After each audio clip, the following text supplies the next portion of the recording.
I'm Megan Spurline, news editor at The Vidette, the student voice of Illinois State University, and a reporter for WGLT. Welcome to Democracy's Future, a joint project between The Vidette and WGLT News. Over the next several months on this podcast, we will talk with the people who may have more of a stake in our future than anyone, but whose voices are often not heard in the usual discourse about politics, government, and voting. We're talking about young people, those who may be voting for the first or second time, whose thoughts and opinions are still being molded on a daily basis by what they see and hear from family, friends, classmates, the media, and of course, in the classroom. What do they think about America's future in our current form of government? Leaders in both major political parties say democracy is on the ballot in this year's election. Winston Churchill famously said, "Democracy is the worst form of government, except for all the others." We'll hear from students, educators, and others across the ISU community about democracy, how their views about politics and government have been shaped, and what concerns they may have about democracy's future heading into this year's elections.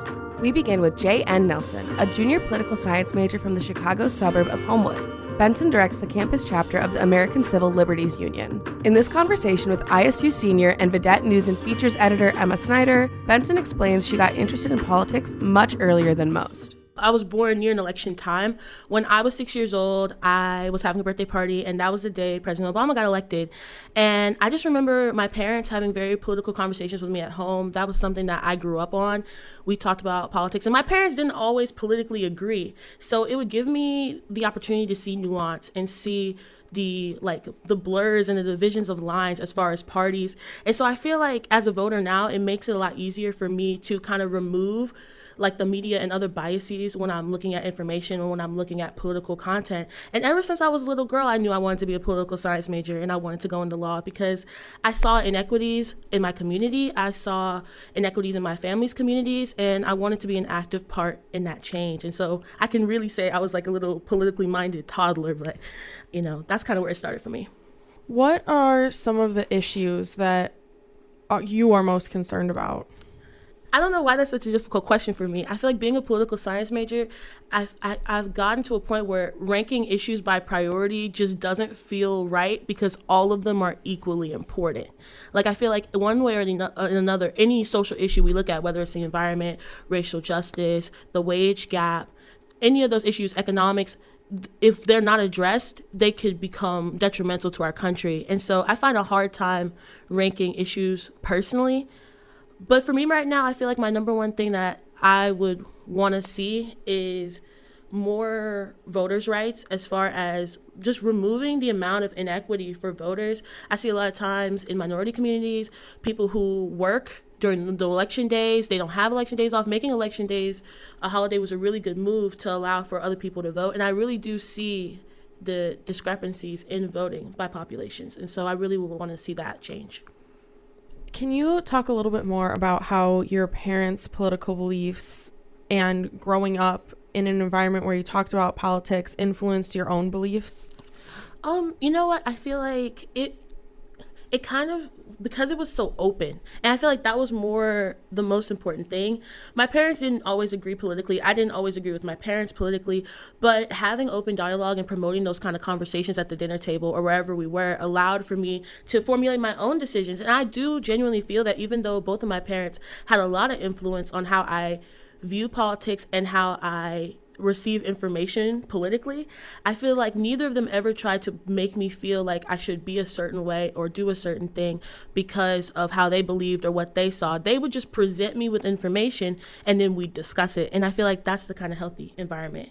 What other influences or people in your life helped shape how you view politics and how you form political opinions? I feel like when I was younger, pretty much my only real political influence was my parents. And kind of once I decided I wanted to be in politics, I kind of just put myself in circles where I would be surrounded by people who thought the same things, or not thought the same things necessarily, but were interested in the same issues that I was interested in. And one of the things and one of the ways I did that was by joining Model UN in high school. I did Model UN all 4 years of my high school career. I traveled across the state of California. I competed in competitions, and I feel like that really solidified it all for me as far as being a diplomat or an advocate or a catalyst for change. How has your experiences in Model UN helped to shape your political views and your politics in general? I feel like being in Model UN gave me a lot of grace for politicians, in the sense of, I feel like a lot of times when you are young and angsty, like I was in my teens, I was just angry and raging against the machine and trying to, see all the problems with authority. But I feel like Model UN taught me that there's nuances, there's levels. You can't just have it your way and just fix the world all at once. There's a lot of things you have to consider, and it kind of made me more mature in my mindset as far as what I can do as just one individual to change the world. And, sometimes you need that. Even though a lot of us are activists, a lot of us care about things, when you misdirect your anger and your passion, it could lead you in bad directions. And so it taught me to kind of refocus. Over the last couple of years, how do you think democracy has changed? How would you define it over the last couple of years? I would definitely say there's definitely been a shift in the political view as far as how we as citizens view politics, and I feel like that's definitely changed democracy. I feel like there's been a lot more challenging of our political system and challenging of the systemic and traditional values that we've been operating under. And I feel like that has gotten so many more people involved, especially in youth, especially for women, people of color, the LGBTQ community. I feel like a lot of more people are speaking out and being active in our political system. The polls show a growing number of young Americans are concerned about the future democracy or are skeptical about how effective it can be. What do you think about that? I think that feeling apprehensive is normal. I feel like, especially as the youth, the decisions that are made for us today will impact us and our children tomorrow. And I feel like being active and being aware is the best way to kind of help ensure that the rights and values that we hold as younger people are protected. And so I think it's a beautiful thing. I feel like speaking your voice and, really emphasizing the power of the First Amendment is crucial, especially as young people, because as we see in the Senate and in the House, the age average is very high. We're not very represented in government. So this is our time to be able to really speak out and hopefully have our voices heard. What would you say to people who feel like even when they do speak out, their voices aren't being heard? I would first of all say that's a very natural feeling. I feel like, as individual people, we don't feel the strength and the power when we're activists because we don't feel the community, and sometimes it might make us be discouraged as it pertains to going out there and being heard. But I would encourage people to just keep fighting, try to align with groups and organizations that reflect your values, do your research, really lean into unbiased information, try to remain I would try to take a step back from partisanism, only because a lot of times with the media there can be skews of information. The best way to be politically aware is to do your own research and make your own conclusions and not be swayed by outside influence. Do you think it's possible to kind of bridge this gap between the political parties that has opened up? I feel like it's possible, but I think it's going to take some time. I see the American government as kind of like a broken family.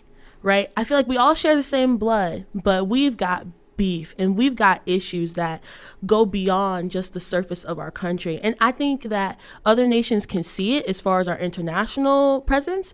And I feel like we need to have a real, I don't want to say powwow, but a real conversation as Americans as to what do we all agree on? What do we all want? And then we need to just make concessions until it happens. But the problem is no one wants to make concessions. So I think it will happen, but I think it'll take time. And I think it might even take generations of Senate changes and just progression within our country for the younger people who are young now to get older to try to bridge those gaps. But a lot of people say Gen Z is more partisan than the generations before. So I don't know, but it's going to be exciting to find out. J.N. Benson says she plans to go to law school to study either international or criminal law. Wherever she goes, Benson says she wants to impact her community. Benson spoke with Vidette editor Emma Snyder. You're listening to Democracy's Future.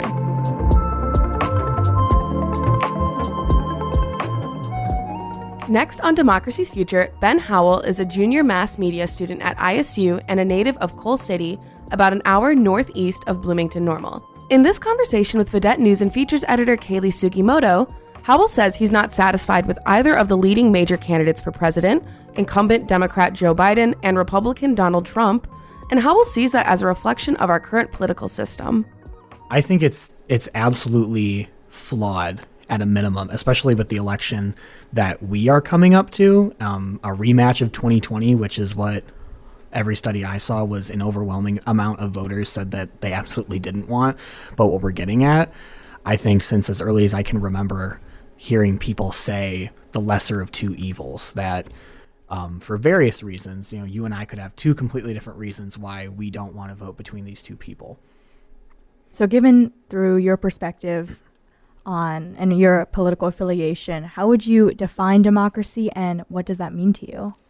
The way I would define democracy, I always like to think of it as someone who is interested in history as both what it means and then kind of what we have it as. Of course, what it means is, rule by the people, but typically what we have in our, what I guess would mostly be closely to like a constitutional republic would be I think of our democratic values. Like, I think probably the most or biggest democratic value, I guess, would probably be in voting, or that's where it shows the most. So I would define it mostly as we see it as the people's hand in it, not necessarily control, but the people's hand in it, Mm-hmm. So polls show a growing number of young Americans are concerned about the future of said democracy or are skeptical about how effective it can be.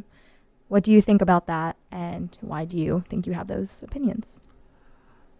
I would say I would show probably still some moderate concern. I don't think I fear necessarily in immediate and impending like doom to our democracy, but I think when you look at some cases, and again, still in my work as someone who's practicing journalism, I hold fairness and objectivity and neutrality, presenting it to the people as the facts, despite my opinion that when you look at events like January 6th, for example, which I think honestly, if you're going to talk about government, is almost unavoidable, with an event like that shows some concern to me, like even in the back of my head, like the very notion of that event kind of showed the potential, at the very least, that we would have to get rid of some of our democratic values, or even historically, we haven't always ethically practiced democracy either. So I think history would show we're not, if you don't learn history, you're doomed to repeat it. But even when we learn it sometimes, I still think it's very possible that we can ignore or throw away those values at one person or one party's convenience. Do you think that it is dangerous for the American public to have a direct democracy? I think overall that a tried and true democracy would be not very effective, at least for very long. I think the way we have our republic, for lack of a better term, set up is sometimes doesn't work so well, but overall we're here for nearly 250 years, and countries that come after want to set up their government like ours sometimes. It's pretty effective as it is. I've heard around campus or just from some other of our students and peers that they don't think that their vote matters, that they're not going to vote because they don't think that it would make an impact and they shouldn't even try. What do you think about that statement? I think it's such an interesting topic when you decide, does your vote matter? And I would say the bottom line, no matter what, no matter who you are, yes, your vote does matter, because there's a difference, even how little it be, but something with like the Unit 5 referendum that we had, maybe I'm not defining it correctly, but the tax levy or the tax raise in the last midterm, that was a referendum, which is honestly one of the purely most democratic elections we can have, because we're not voting for somebody to vote on it, we're voting on it. Right. And even though more people than, let's say, 500 voted on it, it takes 501 to pass to 500 to pass that referendum. You need more people. Locality, especially in campus, is where your vote matters the most. It is understandable when you have like a general election and one candidate loses 70 million votes to 65 million votes or something. There's millions of votes in there. But to say your vote doesn't matter, I think, is almost maybe a little naive sometimes when you think about it. Yeah, well, thank you so much, Ben, for joining us here today for our Democracy Literacy podcast. What do you think of the potential of a third party, just because you've disagreed or you haven't been completely on board with, it seems like, either Democrats or Republicans? I think if a third party would work, it would be both fascinating and kind of scary in a good way. In a good way, because I know at one time Indiana had a libertarian governor before. I don't know if it was before Mike Pence, but I knew he had run on the Libertarian Party for the general election. I think third parties as they stand now can serve a purpose in that a candidate can stand up and they know they're not going to win in our system, but they can bring an issue to the table and force the people who are going to win to talk about it. Sometimes, though, it can also be dangerous. For example, Robert F. Kennedy Jr. is running as an independent. You face the possibility of him taking away votes from Joe Biden.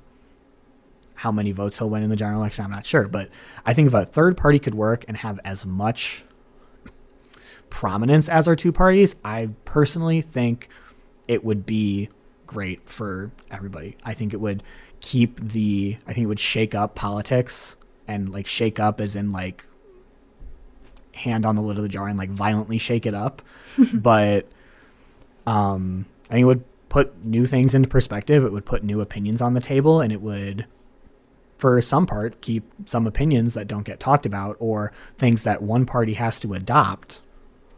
It would keep it out of their kind of like their realm, I guess. It would bring, I think, more topics to the table, and I think I'd like to see it. If it could work, I think it'd be really cool.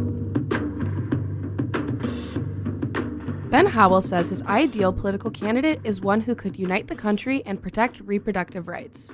Howell spoke with Vidette editor Kaylee Sugimoto. Next week on Democracy's Future, you'll hear from two more ISU students whose politics are polar opposites, but share many of the same concerns about our country's future. That's in our next episode. Our thanks to Vidette reporters Emma Snyder and Kaylee Sugimoto, audio producer Ariel Jones, WGLT digital content director Ryan Denham, and WGLT news director Eric Stock. Please give us your feedback on this series and let us know if there are certain issues you'd like us to explore. Email us at news@wglt.org. Subscribe to Democracy's Future on the NPR app or wherever you get your podcasts. Until next week, I'm Megan Spurline.